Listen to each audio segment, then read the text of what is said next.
Hello दोस्तों, स्वागत है आप सब लोगों का हमारे YouTube चैनल फटाफट पढ़ाई में। दोस्तों, आज इस वीडियो में हम लोग जैव विविधता एवं संरक्षण यानी इकोलॉजी की जो थर्ड यूनिट है उसके नीट एग्जाम के प्रीवियस ईयर क्वेश्चन करने वाले हैं। देखो, इसका जो पहला क्वेश्चन अपना वो नीट 2019 में आया हुआ है। क्वेश्चन है, देखो, सन 1992 में रियो डी जेनेरो में संपन्न हुआ पृथ्वी सम्मेलन क्यों किया गया था?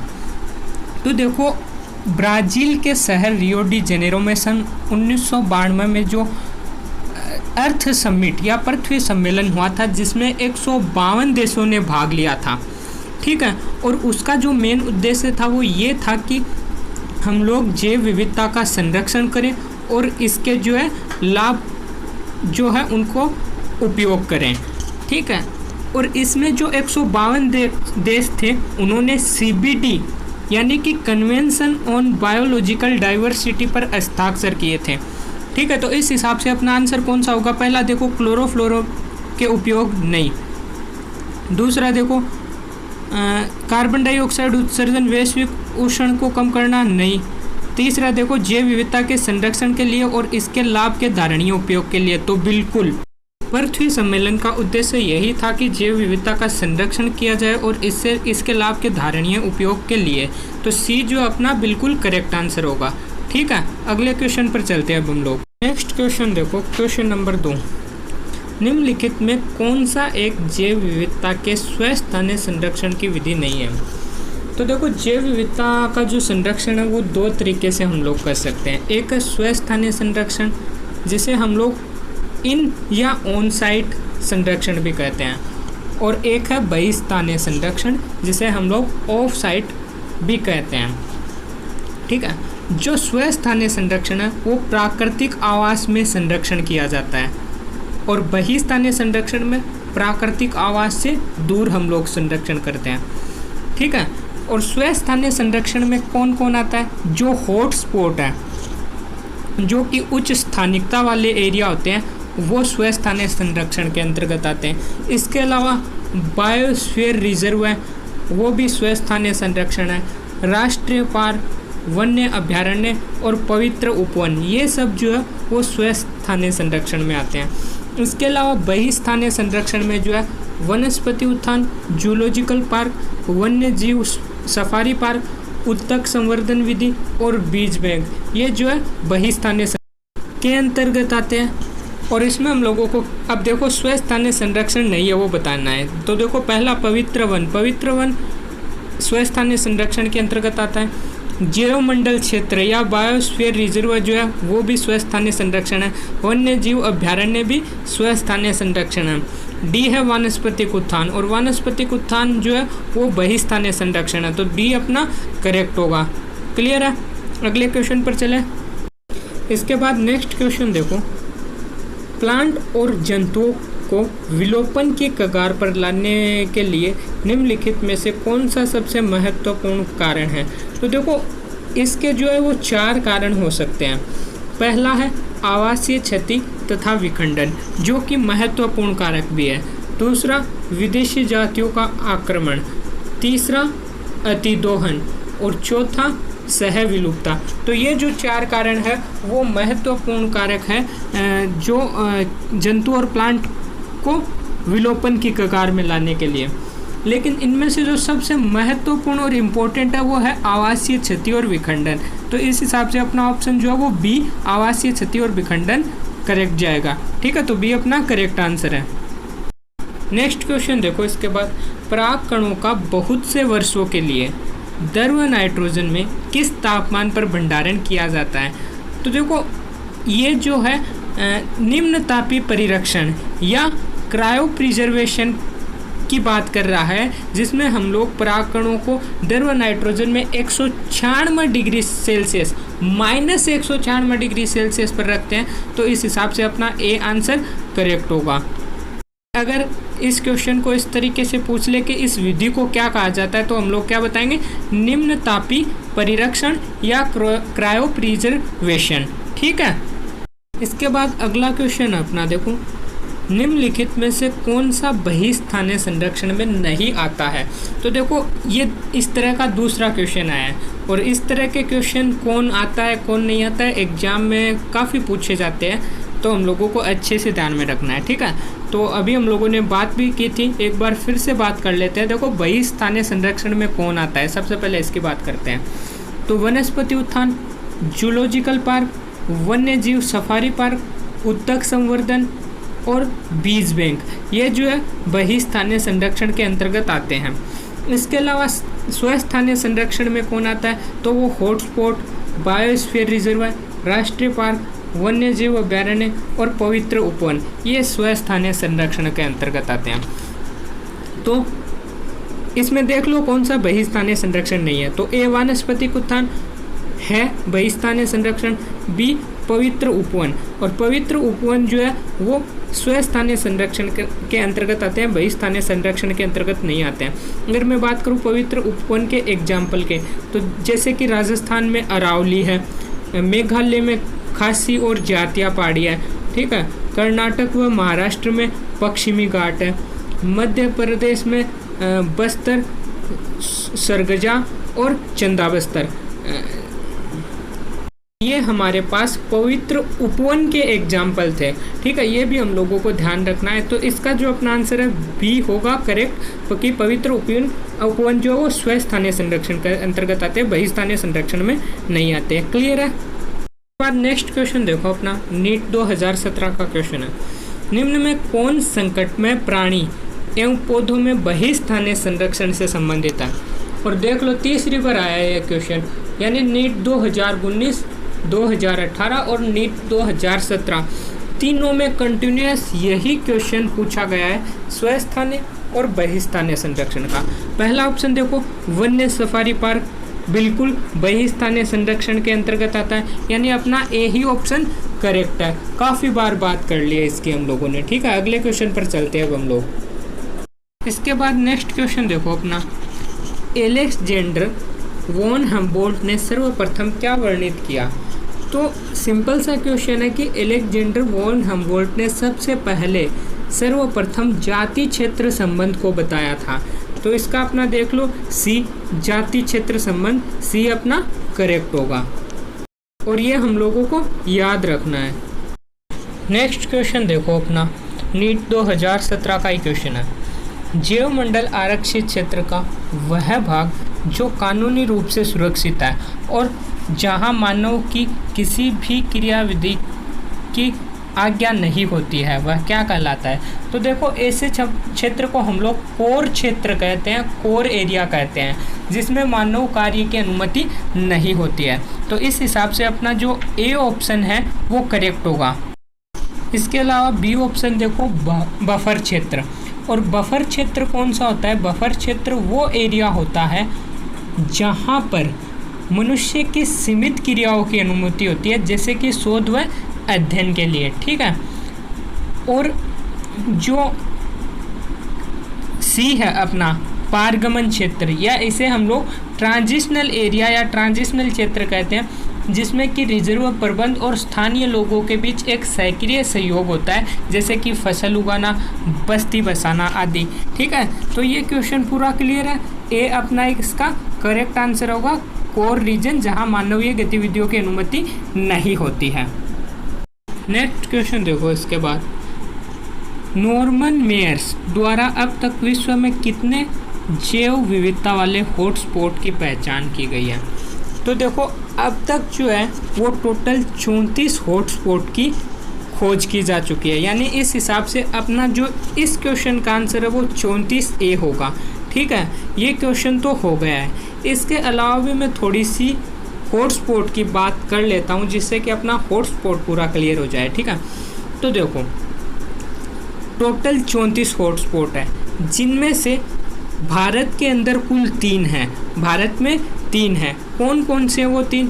तो पहला है श्रीलंका व इंडो बर्मा, दूसरा है पश्चिमी घाट, और तीसरा है हिमालय। और ये हम लोगों को याद करने हैं। इसके अलावा हॉटस्पॉट में हम लोगों को और क्या याद रखना है कि हॉटस्पॉट जो है वो उच्च स्थानिकता वाले क्षेत्र होते हैं, जिनमें उच्च जैव विविधता भी होती है। और हॉटस्पॉट जो है वो त्वरित आवासीय क्षति के क्षेत्र होते हैं। इतनी बात हम लोगों को इसमें ध्यान रखनी है। पूरा हॉटस्पॉट क्लियर है? अगले क्वेश्चन पर चलें। ठीक है, नेक्स्ट क्वेश्चन देखो, निम्नलिखित में से कौन सा सही सुमेलित है? पहला है पोर्थेनियम हिस्टेरोफोरस और दे रखा है जैव विविधता के लिए संकट। तो मैं कह सकता हूँ पहला ही अपना सही है। कैसे? क्योंकि ये जो एक खरपतवार है पोर्थेनियम, जो कि बहुत ही आक्रामक होकर जो देसी वनस्पति है उसको हटा देती है और खुद पूरे एरिया में स्थापित हो जाती है और मनुष्य के लिए भी हानिकारक है। कैसे? उनमें एलर्जी, नासाशोथ और आँख में जलन जो है ये करती है। ठीक है, और देसी वनस्पतियों को हटाती है। इस तरीके से जो है ये जैव विविधता के लिए संकट है।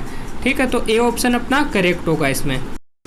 नेक्स्ट क्वेश्चन देखो इसके बाद, विख्यात कस्तूरी मृग तथा हंगुल निम्नलिखित राष्ट्रीय उद्यानों में से कहाँ पाया जाता है? तो सिंपल सा क्वेश्चन है, नीट सेकंड 2016 में आया हुआ। कस्तूरी मृग और हंगुल जो है वो डाचीगाम राष्ट्रीय उद्यान जम्मू और कश्मीर में पाया जाता है। तो ऐसा ऑप्शन कौन सा है अपना? बी देखो, डाचीगाम राष्ट्रीय उद्यान जम्मू और कश्मीर, तो बी अपना करेक्ट होगा। नेक्स्ट क्वेश्चन देखो, भारत का राष्ट्रीय जलीय प्राणी कौन सा है? तो भारत का जो राष्ट्रीय जलीय प्राणी है वो डॉल्फिन है। तो ऐसा ऑप्शन देख लो, डॉल्फिन। डी देखो, नदी की डॉल्फिन, तो डी अपना करेक्ट होगा। ठीक है, इसके बाद अगला क्वेश्चन देखो, क्वेश्चन है जंतु और प्लांट की विलुप्ति का निम्न में से कौन सा सबसे प्रमुख कारण है? दूसरी बार रिपोर्ट हुआ है, पहले भी बताया था। जो सबसे महत्वपूर्ण कारक है वो है आवासीय हानि और विखंडन, तो ए ही अपना करेक्ट होगा। इसके अलावा सह विलुप्तता, अतिदोहन और विदेशी जातियों का आक्रमण ये भी है, लेकिन सबसे प्रमुख जो है वो आवासीय क्षति और विखंडन है। और आप लोगों को एक बात और पता होना चाहिए कि इन चारों को सम्मिलित रूप से हम लोग द इविल क्वार्टेट भी कहते हैं। बहुत ही इम्पोर्टेंट है इन चारों को, किनको? आवासीय क्षति और विखंडन, सह विलुप्ति, अतिदोहन और विदेशी जातियों का आक्रमण, चारों को सम्मिलित रूप से हम लोग द इविल क्वार्टेट भी कहते हैं। क्लियर है? अगले पर चलें। इसके बाद अगला क्वेश्चन देखो अपना, एक विशेष क्षेत्र में सीमित रहने वाली जातियां जो अन्य नहीं पाई जाती उसे क्या कहा जाता है? तो सिंपल सा क्वेश्चन है, विशेष क्षेत्र में रह रही है तो यह विशेष क्षेत्रीय जातियां है। तो ए देखो विदेशी नहीं, बी है विशेष क्षेत्रीय, बिल्कुल। जो विशेष क्षेत्र में सीमित रहने वाली जाति है, अन्य कहीं दूसरे स्थान पर नहीं पाई जाती है, उसे हम लोग विशेष क्षेत्रीय जाति कहते हैं। तो बी अपना करेक्ट होगा। ठीक है, इसके बाद नेक्स्ट क्वेश्चन देखो, क्वेश्चन नंबर 16, बाह्य स्थानीय संरक्षण का एक उदाहरण कौन सा है? तो देखो फिर से वही क्वेश्चन, तो बहुत इम्पोर्टेंट है, इनको तो अच्छे से कर लेना है, छोड़ना नहीं है। बहिस्थानीय संरक्षण में कौन कौन आता है? तो वनस्पति उद्यान, जूलॉजिकल पार्क, वन्य जीव सफारी पार्क, उत्तक संवर्धन विधि और जीन बैंक। तो इसमें जीन बैंक, बीज बैंक, तो इसमें अपना देखो बी, बीज बैंक जो है वो बहिस्थानीय संरक्षण है, तो बी अपना करेक्ट होगा। क्लियर है? नेक्स्ट पर चलें। इसके बाद नेक्स्ट क्वेश्चन देखो, एक जाति जो निकट भविष्य में विलोपन की उच्च जोखिम की चरमता का सामना कर रही है उसे क्या कहा जाता है? तो उसे हम लोग क्रांतिक संकटापन्न जाति कहते हैं। और ऐसा ऑप्शन कौन सा है अपना?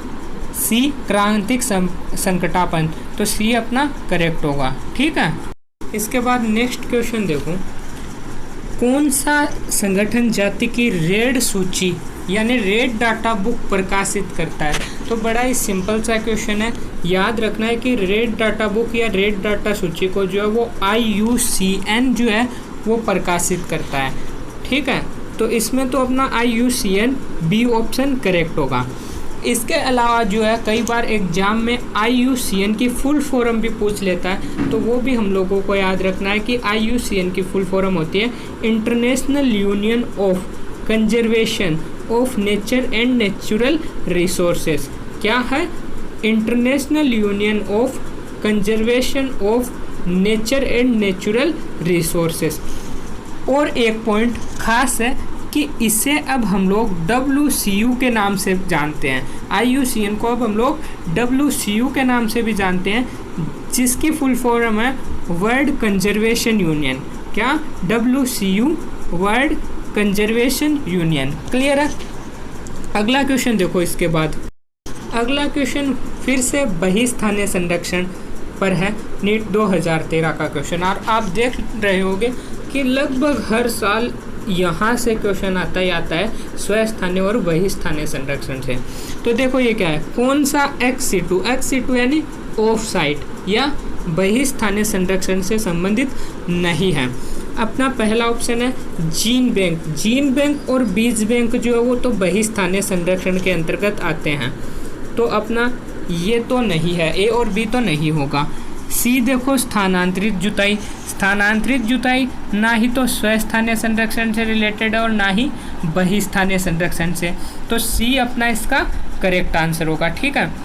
और D है वानस्पतिक उत्थान, जो कि बहिस्थानीय संरक्षण का में यूज होती है, तो C अपना इसका करेक्ट आंसर है। ठीक है, क्लियर है। और ये क्वेश्चन इंपॉर्टेंट है, वैसे आप लोग देख रहे होंगे कि ये चैप्टर हर साल यहाँ से काफ़ी क्वेश्चन पूछे जा रहे हैं, और जिसमें से ये एक क्वेश्चन हम लोगों को कॉमन मिल रहा है। नेक्स्ट क्वेश्चन देखो, वैश्विक जैव विविधता में किसकी जातियों की अधिकतम संख्या है? तो देखो वैश्विक जैव विविधता के अंतर्गत जो है फंजाई या कवक जो है उसकी लगभग 72,000 प्रजातियाँ पाई जाती है, जो कि मैक्सिमम संख्या है। तो इसका अपना आंसर फंजाई या कवक होगा, जो कि C ऑप्शन में, तो C अपना करेक्ट होगा। ठीक है। इसके बाद नेक्स्ट क्वेश्चन देखो, भारत में निम्नलिखित में कौन सा एक क्षेत्र जैव विविधता का हॉटस्पॉट है? तो देखो हॉटस्पॉट भी इम्पोर्टेंट है, इसकी हम लोगों ने बात की थी कि हॉटस्पॉट जो है टोटल 34 है, जिनमें से 3 भारत में हैं। और वो 3 कौन कौन से हैं? पहला श्रीलंका व इंडोबर्मा, दूसरा पश्चिमी घाट और तीसरा हिमालय। तो इनमें से देख लो कौन सा है। पहला है पूर्वी घाट हॉटस्पॉट नहीं है, पश्चिमी घाट हॉटस्पॉट है, तो A अपना नहीं होगा। B गंगा का मैदान नहीं, C सुंदरवन नहीं, D है पश्चिमी घाट हॉटस्पॉट है, भारत के अंतर्गत है, तो D अपना करेक्ट होगा। ठीक है। इसके अलावा हॉटस्पॉट में हम लोगों को जो और भी बातें ध्यान रखनी है वो ये है कि हॉटस्पॉट उच्च स्थानिकता वाले, उच्च जैव विविधता वाले क्षेत्र है जिनमें त्वरित आवासीय क्षति होती है, और ये जो है वो 2% से भी कम एरिया को कवर करते हैं और जैव विविधता के विलोपन की दर को 30% से भी कम करते हैं। क्लियर है? अगले पर चलें। इसके बाद नेक्स्ट क्वेश्चन देखो, पवित्र उपवन विशेषता किस संदर्भ में उपयोगी होते हैं? तो देखो पवित्र उपवन जो है वो अवशेष भूखंड होते हैं जो कि परंपरागत रूप से समुदायों द्वारा किसी देवता की श्रद्धा में सुरक्षित रखे जाते हैं। और ध्यान रखना, इनमें जो है बहुत सी संस्कृतियों में वनों के अलग भूखंड छोड़े जाते हैं, सभी पौधे और वन्य जीवों को सुरक्षा दी जाती है और उनकी पूजा भी की जाती है, और इनमें जो है दुर्लभ तथा संकटग्रस्त प्राणियों को भी संरक्षण मिलता है। ठीक है, तो ऐसा ऑप्शन देख लो कौन सा है। पर्यावरण जागरूकता पैदा करना नहीं, B देखो मृदा अपरदन रोकना नहीं, C है नदियों में वर्ष पर्यंत पानी का प्रवाह नहीं, D है दुर्लभ एवं संकटापन्न प्रजातियों का संरक्षण देना, तो D अपना करेक्ट होगा।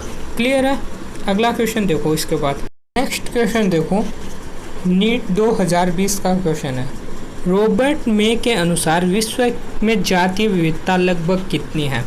तो देखो रॉबर्ट मे के अनुसार जो है जातीय विविधता 7 मिलियन बताई गई है, तो इसका अपना आंसर जो है वो C 7 मिलियन करेक्ट होगा। याद करना है हम लोगों को इम्पोर्टेंट है। ठीक है। अगला क्वेश्चन देखो, नीट 2020 का क्वेश्चन है और इस वीडियो का अपना लास्ट क्वेश्चन है। विश्व में निम्नलिखित में कौन सा क्षेत्र अधिकतम जातीय विविधता दर्शाता है? तो देखो विश्व में जो सबसे ज़्यादा जातीय विविधता है वो अमेजोन वर्षावन दिखाता है, जिसे हम लोग पृथ्वी का फेफड़ा या ग्रह का फेफड़ा भी कहते हैं। ठीक है, क्लियर है? और इसी के साथ आज का अपना ये वीडियो भी कंप्लीट हुआ। और अगर आपको हमारा ये वीडियो पसंद आया तो इसे लाइक करें, शेयर करें और हमारे यूट्यूब चैनल को सब्सक्राइब करें। मिलते हैं अगले वीडियो में, जो कि इकोलॉजी का लास्ट चैप्टर होगा।